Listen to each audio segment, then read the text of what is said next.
your shot, do you want it here, or if we put it on this side, is the bubble going to cover it?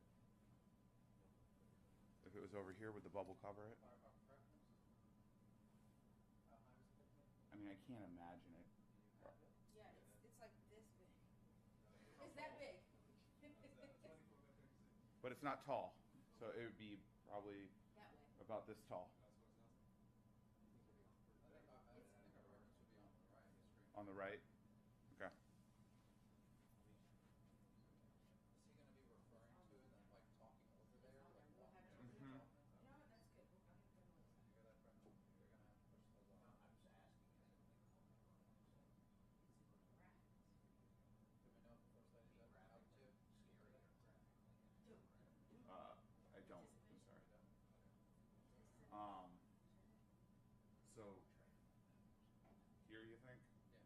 I'd love to see it if we got it. I mean, it's gonna be this wide, right?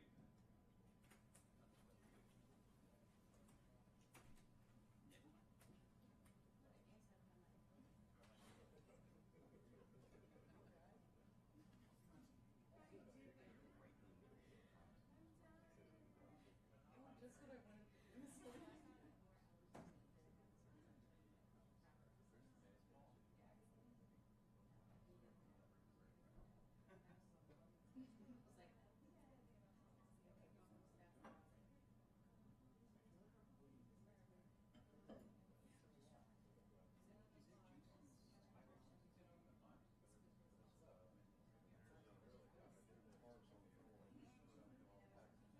It's the mics are halfway up.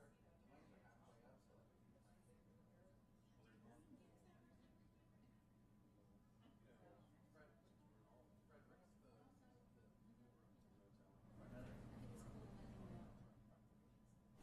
Testing 1, 2, 3, 4, 5. Testing 1, 2, 3, 4, 5. I saw the email.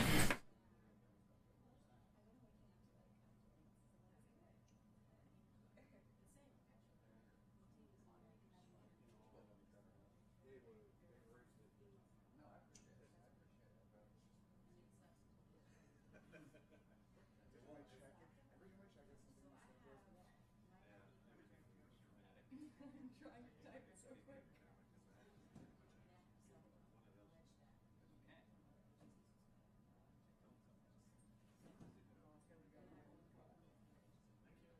Oh, hey. Here, is that what number? I was actually wondering.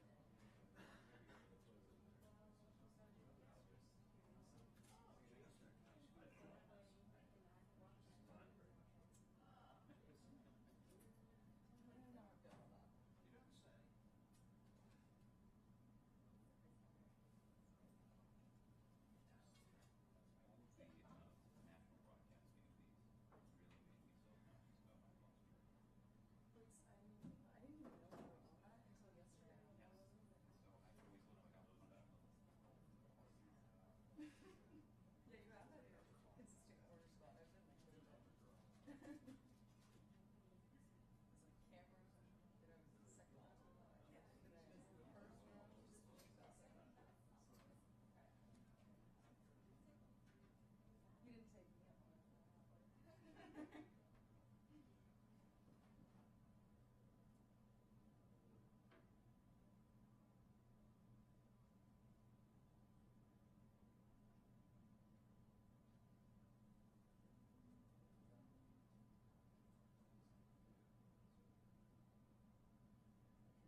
Well, good morning. I'm here, of course, with Kevin Guthrie, the Florida Division of Emergency Management Director, Jim Eifert, head of the Florida National Guard.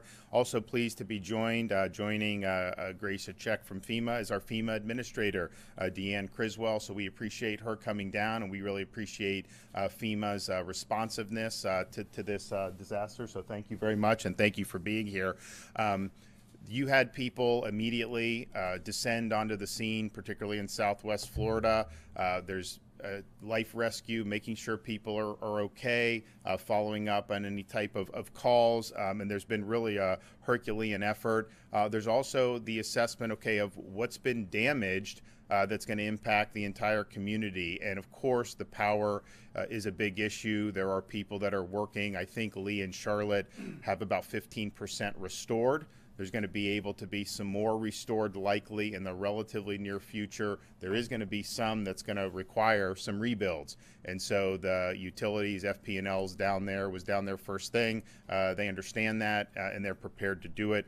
The other issue with Lee County that they've asked support from is they had a water main break for their county water utility. That means that the county does not have water at this point, and you need that to be able to function in society. They've requested support from FEMA, and then FEMA was able to provide the Army Corps of Engineers, and they were on the ground after Kevin called them, I think at like 3 in the morning yesterday. They were on the ground from Jacksonville all the way down to Southwest Florida in the afternoon.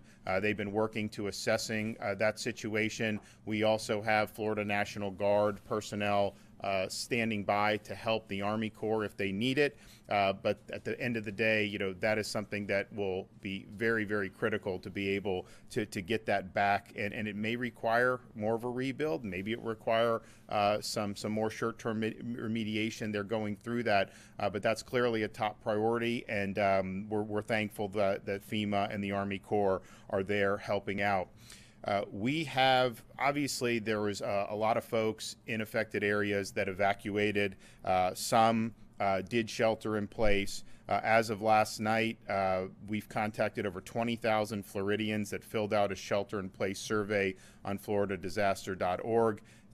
Over 10,000 have responded, and all 10,000 said they were safe. And the state sent the first alert late last night and are expecting more responses this morning. Cell phone connectivity is sparse in some areas and sometimes it's easier to get out a text message. So the process has been streamlined. There's now a standalone site to report your location. So if you're having issues contacting your family via phone, and if you're sheltering and want them to know you're safe, there's a website, missing.fl.gov, missing.fl.gov. These forms are triaged by staff here in Tallahassee and dispatched to responders that are on the ground.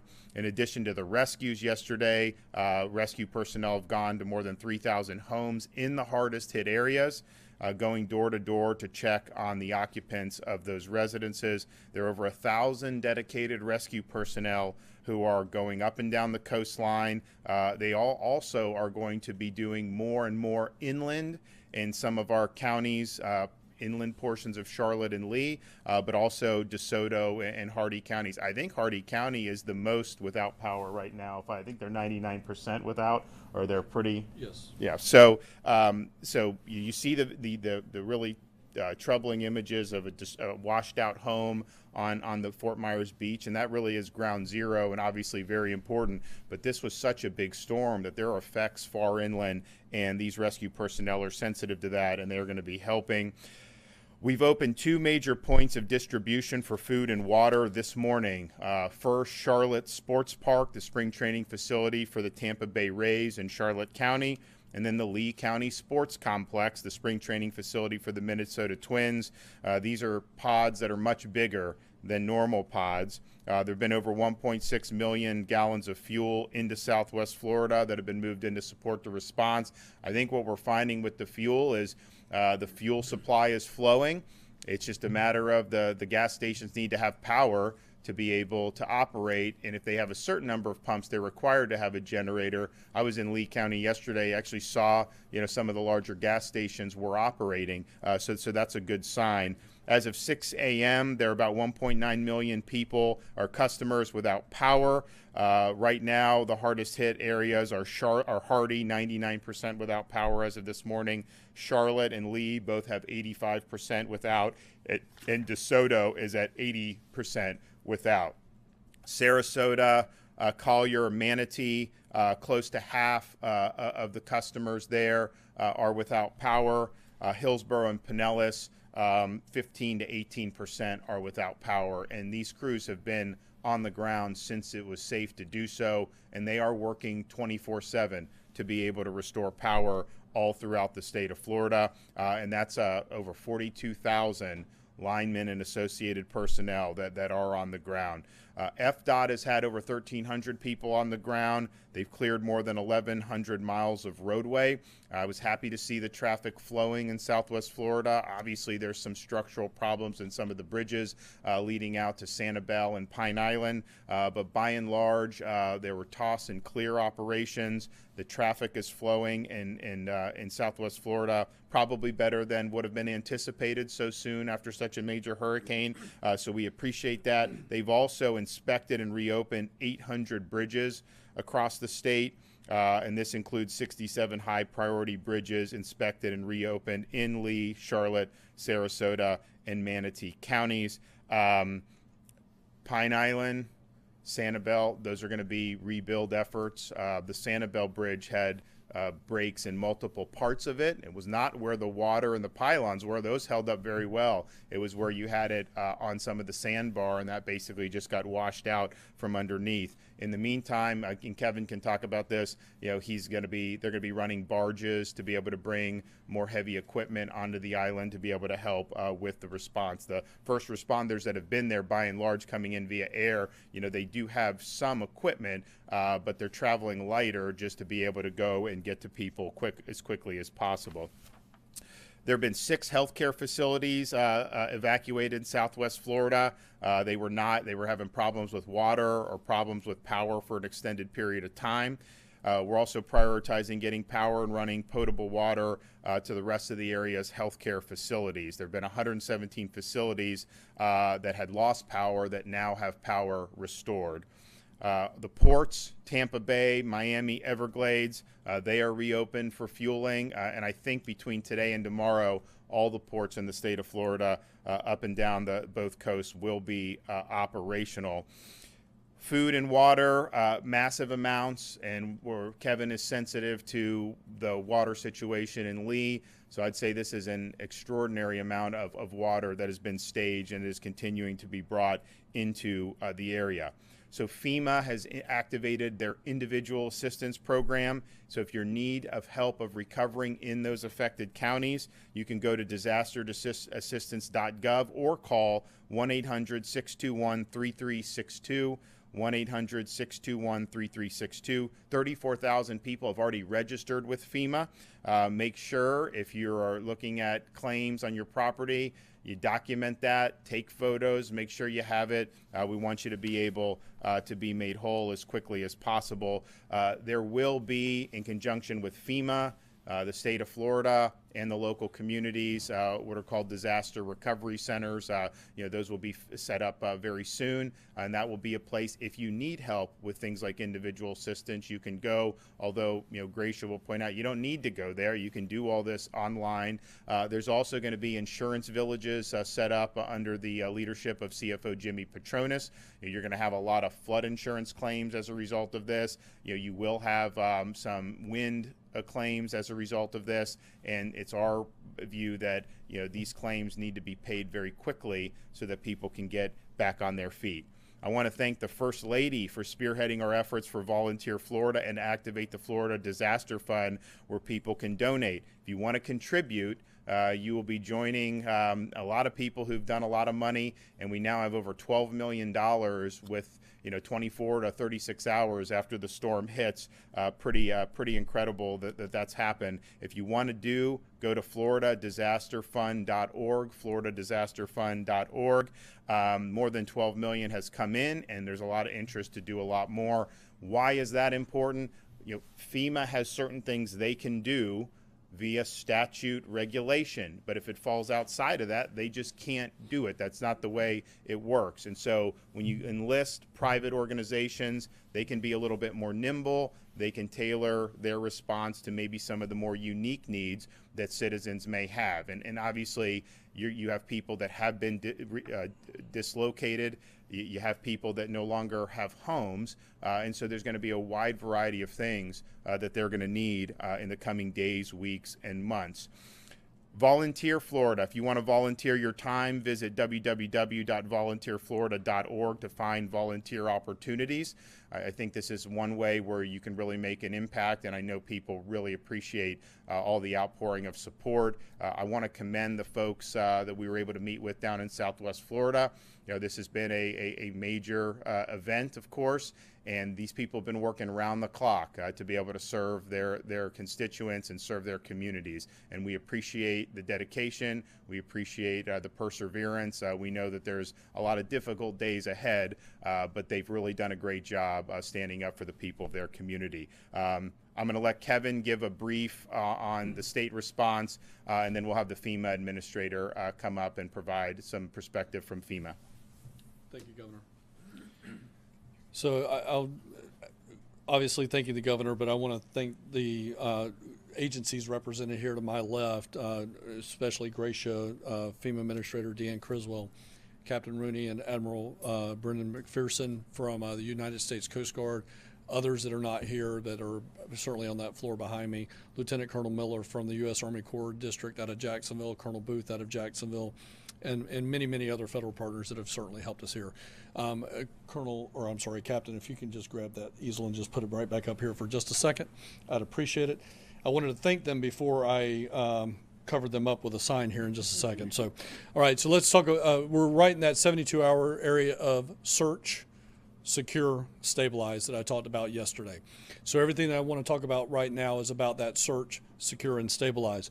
So we continue to have our fire rescue partners, search and rescue, going in there and conducting the what we call the hasty search, and then they're coming back and do their primary search, and then they'll do a secondary search. So again, I think it's very important for everybody to know that as a part of the search and rescue element, over a 72-hour period, there's actually 3 searches that are conducted.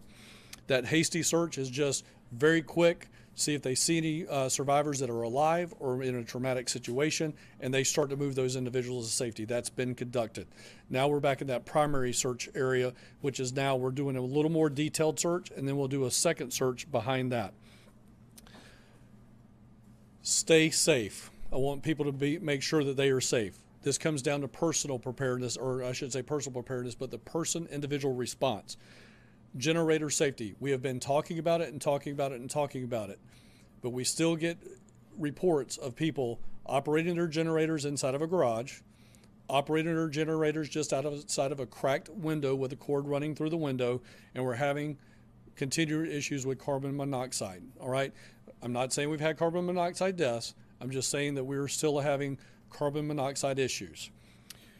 Please operate your generators in a safe mode. That also includes not having electrical cords actually run through puddles of water. Let's make sure that we got them elevated and not running through puddles of water. Next, as I mentioned last night, chainsaw safety, ladder safety, wire safety. If you don't know what it is, don't cut it. If you don't know how to cut it, don't cut it. Let the professionals come in and do that. We have more than 2,000 resource requests from our impacted local partners, and more than 1,700 are in process or completed. I think there's a very important bullet to note here. A lot of counties put in mission requests for bulk food and water when we had a 45, 50 county disaster. Now we have counties starting to cancel their food and water. So when we say 2,000 and 1,700, and we have this 300 gap, I wanted people to understand there were 2,000 mission requests. We're filling 1,700. Some of those are going to be organically canceled because they're not impacted at the county level. We've mobilized more than 14,000 gallons of diesel to Fort Myers for a water plant to provide water to nearby hospitals. We've deployed two for Hernando County fire and two Hernando County sheriff staff to use drones for photography and video of flooded areas in DeSoto County. And I want to make sure that I take this time to say thank you to our restoration crews who have been able to take 500,000 individuals and get them power back. We're down to 1.9 million in the power restoration area that still need to be restored. Again, thank you to our first responders. I want to bring in, we're starting to get some questions about food and distribution points. So I'm going to ask Brian to give me this graphic that we've made here. And I think this is important for a couple of reasons. We talk about a family personal preparedness plan. So what we've done here, we are in day number 2-3 of the response disaster. This is where your personal family plan is being executed. This is why we've asked, we partner with Fema on this, have 3 to 7 days of water. We talk, you hear me talk a lot about 5 to 7 in Florida. So again, days 1 through 5, personal family plan. This is the food and water that you had. Now we do have food and water at shelters if you go into a shelter. The next phase of this you'll see is in orange. This moves us from the family plan over into the National Guard and local community level point of distribution plan that will run for somewhere between 72 hours and about 120 hours. So 3 to 5 days. So as we exit that, again, we're way back over here. We will then come in with mass feeding kitchens. Those mass feeding kitchens will be designed to provide those hot meals 3 times a day to the most impacted communities that still don't have food and water. And we're getting some questions, the First Lady is getting some questions, and I want to make sure that we take the opportunity to educate individuals as a part of how everything ties together. So again, personal plan, National Guard food distribution plan, which is water and dry food at our points of distribution, and then we'll move into a hot feeding kitchen plan. So I thought it was important for everybody to understand how that connects, and that as we continue to get questions about that, where is your government? Today, we're in the process of moving National Guard to, the bulk food has gotten to those 2 locations the governor's already mentioned. Now we're moving down to the community plan, which is that local National Guard element that's going to go up and set that up. I'm working with Lee County today, which is obviously the most impacted county. They have 8 community pods that will be opening, hopefully in some form or fashion, moving cars through them later today in 8 locations. I'm going to let Sandra take the lead on announcing those locations at the local level for her staff so that when they're ready, we're ready. But I want to make sure we tie all that together. Last thing I want to talk about now is as individuals start to move debris to their curbside, you must separate it into piles. My communications team will be giving graphics at another update today at the 5 o'clock or this evening update. We will tell people how to separate their debris into piles. But if you're doing it now, vegetation needs to be in its own pile. Structural, this is structural is furniture, building materials, plumbing issues. That needs to be in a separate pile. Then we call it household hazardous waste. These are your cleaning supplies, your batteries, your pesticides, anything that's hazardous goes into its own pile. Electronics, TVs, computers, things of that nature go into its own pile. And the last pile is what we call white goods or appliances. Need to go in a separate pile. So again, recapping, that's vegetation, structural, household hazardous waste, electronics, and appliances.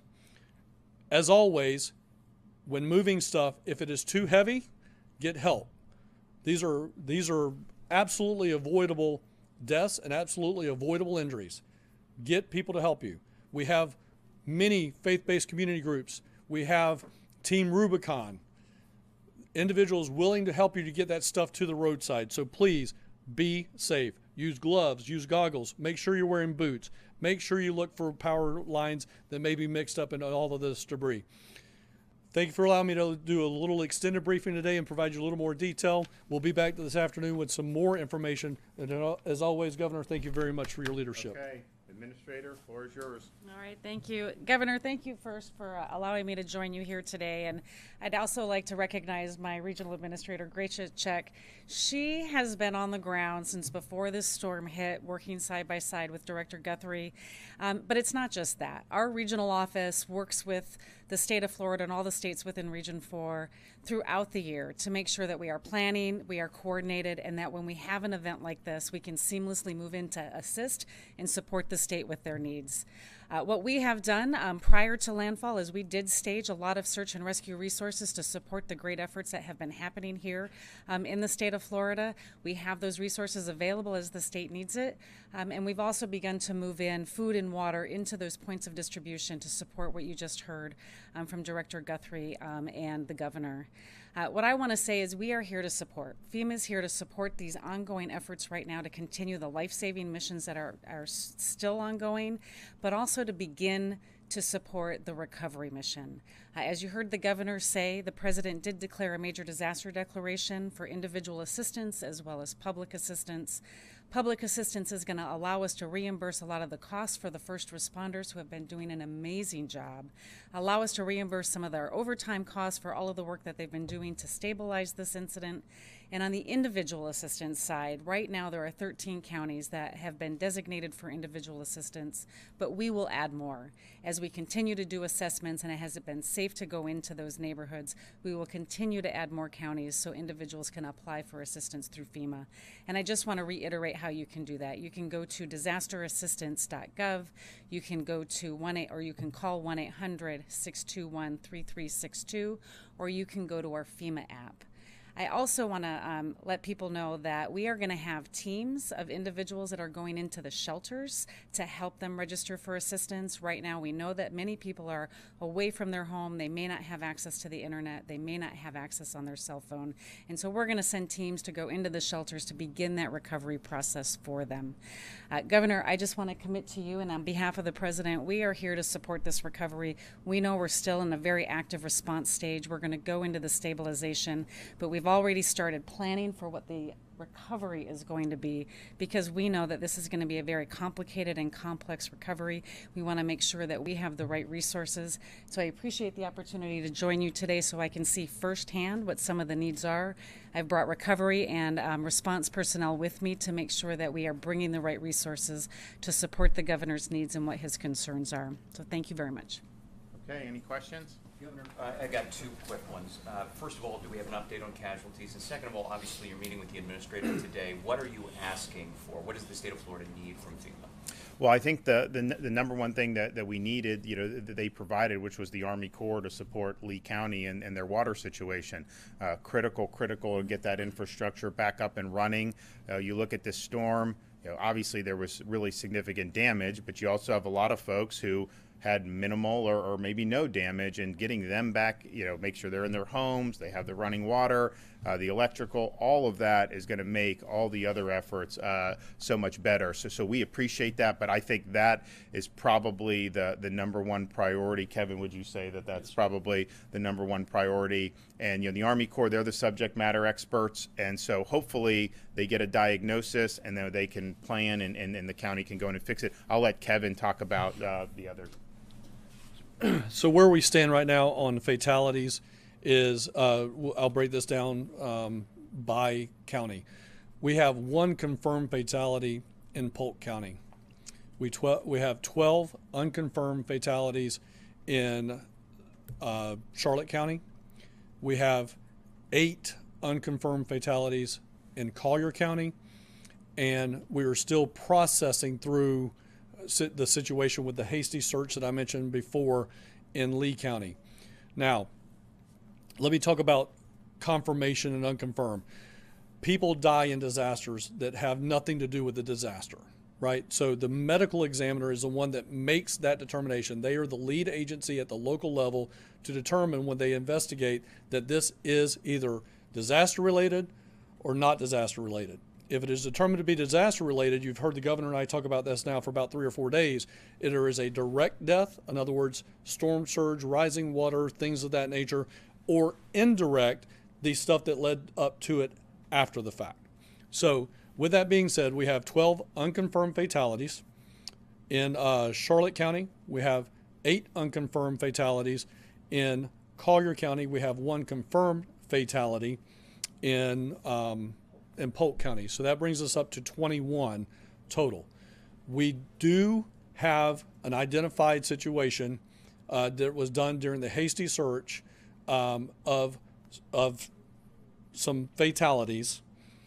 We do not know exactly how many were in the house. And let me paint the picture for you. The water was up over the rooftop, right? But we had a Coast Guard rescue swimmer swim down into it, and he could identify that it appeared to be human remains. We do not know exactly how many. We do not know what the situation is. And before we comment on that, we want to be transparent, but we just don't know that number. And we got a couple of other situations where we had that particular type situation. So right now, the number we're going with is we have 21. We have identified a situation for sure that we know we got something in, but until the water recedes and we get the special equipment, again, we've got to have special equipment to get in there. And as the governor's already talked about, is we can't get that over there. So I'll take just a point of privilege there and talk about that. We've got a 20 by 40 foot spud barge that's now been delivered that we can now start traversing some heavier equipment. In the Search and World Rescue, this is called hackneys. These are basically like beer delivery trucks, soda delivery trucks that have specialized equipment that we can get on that spud barge, get it on the land, the other side, and start doing some really technical type of rescue. Once we get to that point, then we can probably give you some better numbers. But where we're at today is 21, 1 confirmed, 20 unconfirmed. For clarity on the survey, Governor, you mentioned that there were about 20,000 people that had responded to the survey, 10,000 were contacted, and they were fine. Does that mean that 10,000 have not responded and they're not okay? Or? No, that's not what that means. So, for instance, right now we have about 14,000 people just in Lee County, I believe it is. Well, I'm sorry, across the 3 counties. We've got about 14,000 people in shelters.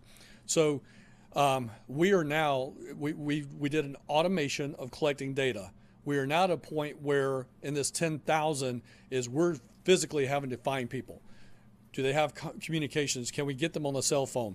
In the hardest hit impacted area, we may not have cell phone capability. So we are trying to, it's going to take us some time. If you guys recall back when I was here for Hurricane Michael, we had over 30,000 people. And then we whittled that down to 3,000. And then we whittled it down to 300. And that just happened organically over time. But if you recall, between indirect and direct deaths for Hurricane Michael, I think we only had 77. So that number is going to continue to squeeze itself down as we have the ability to get into shelters and find people that are registered inside of shelters. People will register via the FEMA app, FEMA website, on the phone with FEMA, person to person with FEMA, and then we'll start to be able to whittle those numbers down between federal data, between state data, between local data, and that number will continue to shrink. But again, we are way ahead of where we were at for Hurricane Michael when I was here on this floor for that. We were 30,000 weeks into that situation. We're down to less than 10,000. We're only day number 2. So that number is going to continue to come down drastically.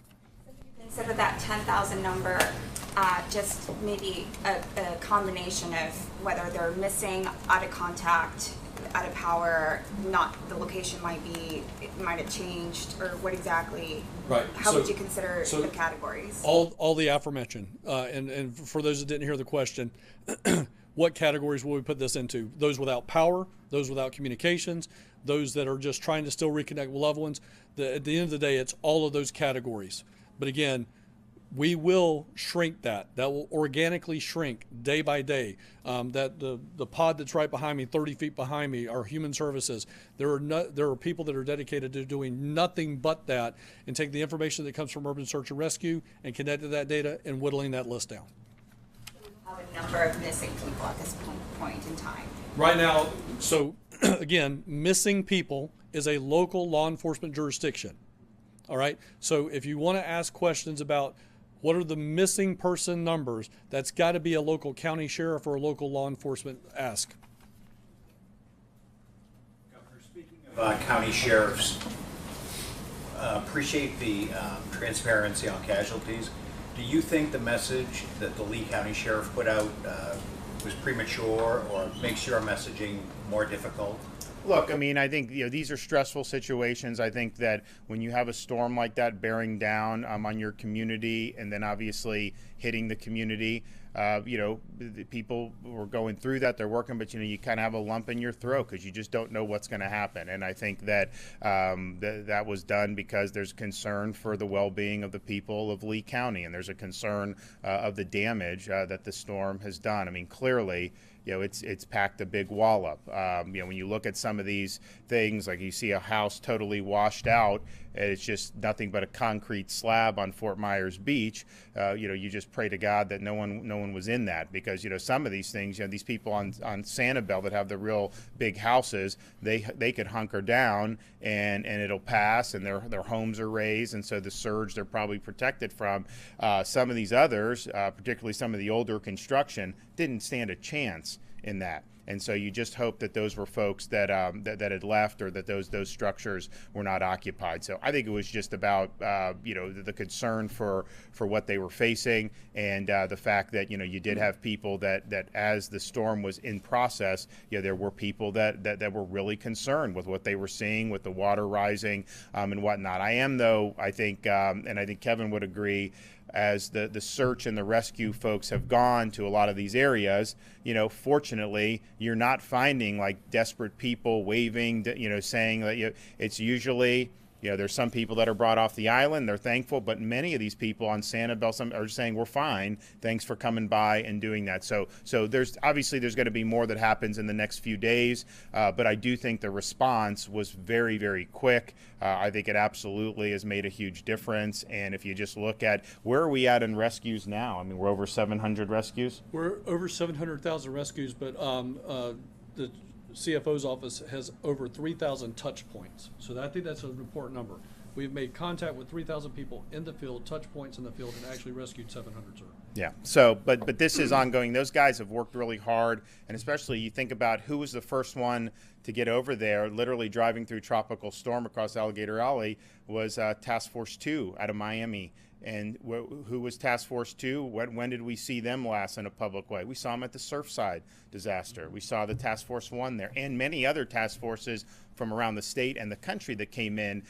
So when they're doing this, it's obviously important work, but these are not easy missions to be doing on. I mean, it was not easy for them to be on that pile in Surfside and search for people, and unfortunately, find many people who were killed in that collapse. And so now they're in a situation, where they're looking, and hopefully they find people that are okay, or that the buildings are empty. But you don't want to have to see people that had gone that didn't make it through. And so it's a physical, it's putting yourself out there in harm's way, but it does also take a toll. And Kevin, why don't you talk about the mental health that we're doing in here?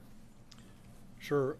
So in the mental health category, if you recall, very early on in the DeSantis administration, First Lady Casey DeSantis took on the role of providing for first responder mental health, to include of hiring the first ever in the division a state mental health coordinating officer.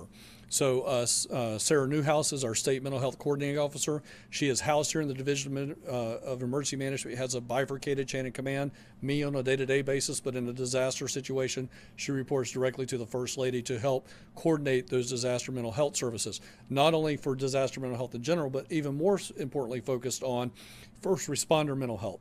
So you're going to see already, there are already embedded what we call critical incident stress management teams, or CISM teams for short. Those are already on site, and you're going to continue to see first responder mental health resources come into the area, including FEMA's first responder mental health services, as well as individual mental health services, as well as ours. So again, we have a person, I'm titled the state coordinating officer to coordinate all of these state agencies that respond to a disaster, but we have a person that just takes a subset of mental health and is that state mental health coordinating officer that works under me and underneath the First Lady for disaster mental health. Okay, thanks, guys. Do you have a location of the house where the